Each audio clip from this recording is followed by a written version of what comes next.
Marc, chapitre 1. Voici le commencement de l'évangile de Jésus-Christ, Fils de Dieu, conformément à ce qui est écrit dans les prophètes. Voici, j'envoie mon messager devant toi pour te préparer le chemin. C'est la voix de celui qui crie dans le désert, préparez le chemin du Seigneur, rendez ses sentiers droits. Jean parut. Il baptisait dans le désert et prêchait le baptême de repentance pour le pardon des péchés. Toute la région de Judée et tous les habitants de Jérusalem se rendaient vers lui. Reconnaissant publiquement leurs péchés, ils se faisaient baptiser par lui dans l'eau du Jourdain. Jean portait un vêtement en poil de chameau et une ceinture de cuir autour de la taille. Il se nourrissait de sauterelles et de miel sauvage. Il proclamait « Après moi vient celui qui est plus puissant que moi, et je ne suis pas digne de me baisser pour détacher la courroie de ses sandales. Moi, je vous ai baptisé d'eau. Lui, il vous baptisera du Saint-Esprit. » À cette époque-là, Jésus vint de Nazareth en Galilée, et il fut baptisé par Jean dans le Jourdain. Au moment où il sortait de l'eau, il vit le ciel s'ouvrir et l'Esprit descendre sur lui comme une colombe, et une voix se fit entendre du ciel. « Tu es mon Fils bien-aimé, tu as toute mon approbation. » Aussitôt, l'Esprit poussa Jésus dans le désert où il passa 40 jours, tenté par Satan. Il était avec les bêtes sauvages et les anges le servaient. Après que Jean eut été arrêté, Jésus alla en Galilée. Il proclamait la bonne nouvelle du royaume de Dieu et disait « Le moment est arrivé et le royaume de Dieu est proche. Changez d'attitude et croyez à la bonne nouvelle. » Comme il marchait le long du lac de Galilée, il vit Simon et André, frères de Simon, qui jetaient un filet dans le lac. C'étaient en effet des pêcheurs. Jésus leur dit « Suivez-moi, et je ferai de vous des pêcheurs d'hommes. » Aussitôt, ils laissèrent leur filet et le suivirent. Il alla un peu plus loin et vit Jacques, fils de Zébédée, et son frère Jean, qui étaient eux aussi dans une barque et réparaient les filets. Aussitôt, il les appela. Ils laissèrent leur père Zébédée dans la barque avec les ouvriers et le suivirent. Ils se rendirent à Capernaüm. Dès le jour du sabbat, Jésus entra dans la synagogue et se mit à enseigner. On était frappé par son enseignement, car il enseignait avec autorité et non pas comme les spécialistes de la loi. Il y avait dans leur synagogue un homme qui avait un esprit impur. Il s'écria « Ah! Que nous veux-tu, Jésus de Nazareth? Es-tu venu pour nous perdre? Je sais qui tu es, le Saint de Dieu. » Jésus le menaça en disant « Tais-toi et sors de cet homme. » L'esprit impur sortit de cet homme en le secouant violemment et en poussant un grand cri. Tous furent si effrayés qu'ils se demandaient les uns aux autres « Qu'est-ce que ceci? Quel est ce nouvel enseignement? Il commande avec autorité même aux esprits impurs, et ils lui obéissent. » Et sa réputation gagna aussitôt toute la région de la Galilée. En sortant de la synagogue, ils se rendirent avec Jacques et Jean à la maison de Simon et d'André. La belle-mère de Simon était couchée avec de la fièvre. Aussitôt on parla d'elle à Jésus. Il s'approcha, la fit lever en lui prenant la main, et à l'instant la fièvre la quitta. Puis elle se mit à les servir. Le soir, après le coucher du soleil, on lui amena tous les malades et les démoniaques. Toute la ville était rassemblée devant la porte. Il guérit beaucoup de personnes qui souffraient de diverses maladies. Il chassa aussi beaucoup de démons, et il ne leur permettait pas de parler, parce qu'ils le connaissaient. Vers le matin, alors qu'il faisait encore très sombre, il se leva et sortit pour aller dans un endroit désert où il pria. Simon et ceux qui étaient avec lui se mirent à sa recherche. Quand ils l'eurent trouvé, ils lui dirent « Tout le monde te cherche. » Il leur répondit « Allons ailleurs, dans les villages voisins, afin que j'y prêche aussi, car c'est pour cela que je suis sorti. » Et il prêchait dans leur synagogue par toute la Galilée et chassait les démons. Un lépreux vint à lui et, se jetant à genoux, lui dit en suppliant « Si tu le veux, tu peux me rendre pur. » Rempli de compassion, Jésus tendit la main, le toucha et dit « Je le veux, sois pur. » Aussitôt la lèpre le quitta et il fut purifié. Jésus le renvoya sur-le-champ avec de sévères recommandations. Il lui dit « Fais bien attention de ne rien dire à personne, mais va te montrer au prêtre et présente pour ta purification ce que Moïse a prescrit, afin que cela leur serve de témoignage. » Cependant cet homme, une fois parti, se mit à proclamer partout la nouvelle et à la propager, de sorte que Jésus ne pouvait plus entrer publiquement dans une ville. Il se tenait dehors, dans des lieux déserts, et l'on venait à lui de partout. Marc, chapitre 2. Quelques jours après, Jésus revint à Capernaüm. On apprit qu'il était à la maison, et un si grand nombre de personnes se rassemblèrent qu'il n'y avait plus de place, pas même devant la porte. Il leur annonçait la parole. On vint lui amener un paralysé porté par 4 hommes. Comme ils ne pouvaient pas l'aborder à cause de la foule, ils découvrirent le toit au-dessus de l'endroit où il se tenait et descendirent par cette ouverture le brancard sur lequel le paralysé était couché. Voyant leur foi, Jésus dit au paralysé, « Mon enfant, tes péchés te sont pardonnés. » Il y avait là quelques spécialistes de la loi qui étaient assis et qui se disaient en eux-mêmes, « Pourquoi cet homme parle-t-il ainsi? Il blasphème. Qui peut pardonner les péchés, si ce n'est Dieu seul? » Jésus sut aussitôt dans son esprit qu'ils raisonnaient ainsi en eux-mêmes, et il leur dit, « Pourquoi raisonnez-vous ainsi dans vos cœurs? Qu'est-ce qui est le plus facile à dire au paralysé? Tes péchés sont pardonnés, ou lève-toi, prends ton brancard et marche?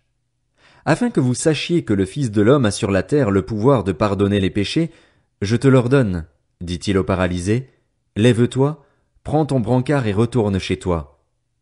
Aussitôt il se leva, prit son brancard et sortit devant tout le monde, de sorte qu'ils étaient tous très étonnés et célébraient la gloire de Dieu en disant, nous n'avons jamais rien vu de pareil. Jésus sortit de nouveau du côté du lac. Toute la foule venait à lui et il l'enseignait. En passant, il vit Lévi, fils d'Alphée, assis au bureau des taxes. Il lui dit, « Suis-moi. » Lévi se leva et le suivit. Comme Jésus était à table dans la maison de Lévi, beaucoup de collecteurs d'impôts et de pécheurs se mirent aussi à table avec lui et avec ses disciples, car ils étaient nombreux à le suivre. Le voyant manger avec les collecteurs d'impôts et les pécheurs, les spécialistes de la loi et les pharisiens dirent à ses disciples, « Pourquoi mange-t-il avec les collecteurs d'impôts et les pécheurs ?» Jésus, qui avait entendu, leur dit, « Ce ne sont pas les bien portants qui ont besoin de médecins, mais les malades. Je ne suis pas venu appeler des justes, mais des pécheurs, à changer d'attitude. » Les disciples de Jean et les pharisiens jeûnaient. Ils vinrent dire à Jésus, « Pourquoi les disciples de Jean et ceux des pharisiens jeûnent-ils, tandis que tes disciples ne jeûnent pas? » Jésus leur répondit, « Les invités à la noce peuvent-ils jeûner pendant que le marié est avec eux? Aussi longtemps que le marié est avec eux, ils ne peuvent pas jeûner.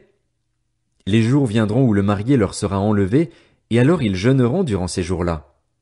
Personne ne coud un morceau de tissu neuf sur un vieil habit, sinon la pièce neuve ajoutée arrache une partie du vieux, et la déchirure devient pire. Et personne ne met du vin nouveau dans de vieilles outres, sinon les outres éclatent, le vin coule et les outres sont perdues. Mais il faut mettre le vin nouveau dans des outres neuves. » Un jour de sabbat, Jésus traversait des champs de blé. Tout en marchant, ses disciples se mirent à arracher des épis. Les pharisiens lui dirent, « Regarde, pourquoi font-ils ce qui n'est pas permis pendant le sabbat? » Jésus leur répondit, « N'avez-vous jamais lu ce qu'a fait David, lorsqu'il a été dans le besoin et qu'il a eu faim, lui et ses compagnons?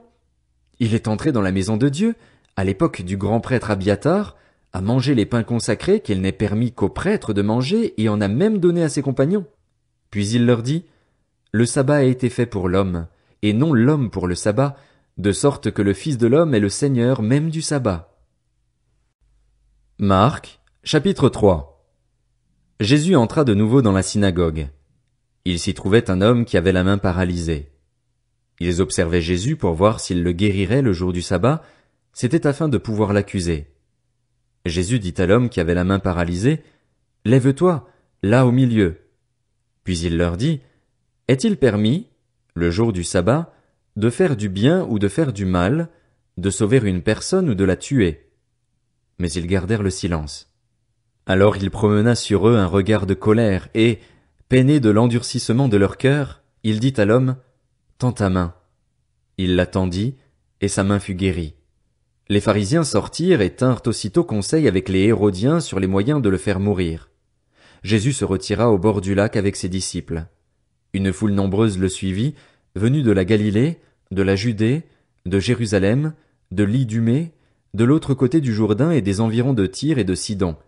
Cette foule vint à lui car elle avait appris tout ce qu'il faisait. Il dit à ses disciples de tenir toujours à sa disposition une petite barque afin de ne pas être écrasés par la foule. En effet, comme il guérissait beaucoup de gens, tous ceux qui avaient des maladies se jetaient sur lui pour le toucher. Les esprits impurs, quand ils le voyaient, se prosternaient devant lui et s'écriaient « Tu es le Fils de Dieu !» Mais il leur recommandait très sévèrement de ne pas le faire connaître. Il monta ensuite sur la montagne. Il appela ceux qu'il voulait, et ils vinrent vers lui. Il en établit 12, auxquels il donna le nom d'apôtres, pour qu'ils soient avec lui, et pour les envoyer prêcher avec le pouvoir de guérir les maladies et de chasser les démons. Voici les 12 qu'il établit. Simon, qu'il appela Pierre, Jacques, fils de Zébédée, et Jean, frère de Jacques, auquel il donna le nom de Boanerges, qui signifie fils du tonnerre. André, Philippe, Barthélemy, Matthieu, Thomas, Jacques, fils d'Alphée, Thaddée, Simon le Cananite, et Judas l'Iscariote, celui qui trahit Jésus. Ils se rendirent à la maison, et la foule se rassembla de nouveau, de sorte qu'ils ne pouvaient même pas prendre leur repas. Lorsqu'ils l'apprirent, les membres de la famille de Jésus vinrent pour s'emparer de lui, car ils disaient « Il a perdu la raison ». Les spécialistes de la loi qui étaient descendus de Jérusalem disaient « Il a en lui Béelzébul. C'est par le prince des démons qu'il chasse les démons. » Jésus les appela et leur dit sous forme de parabole « Comment Satan peut-il chasser Satan? Si un royaume est confronté à des luttes internes, ce royaume ne peut pas subsister, et si une famille est confrontée à des luttes internes, cette famille ne peut pas subsister. Si donc Satan se dresse contre lui-même, s'il est divisé, il ne peut pas subsister, c'en est fini de lui. Personne ne peut entrer dans la maison d'un homme fort et piller ses biens sans avoir d'abord attaché cet homme fort. Alors seulement il pillera sa maison. Je vous le dis en vérité, tous les péchés seront pardonnés aux hommes, ainsi que les blasphèmes qu'ils auront proférés, mais celui qui blasphémera contre le Saint-Esprit n'obtiendra jamais de pardon. Il mérite une condamnation éternelle. Jésus parla de cette manière parce qu'il disait « Il a un esprit impur ». Sa mère et ses frères arrivèrent donc. Ils se tenaient dehors et l'envoyèrent appeler. La foule était assise autour de lui, et on lui dit « Voici, ta mère et tes frères et sœurs sont dehors et te cherchent. » Il répondit « Qui est ma mère, et qui sont mes frères ?» Puis il promena le regard sur ceux qui étaient assis tout autour de lui et dit « Voici ma mère et mes frères. En effet, celui qui fait la volonté de Dieu, celui-là est mon frère, ma sœur, ma mère. »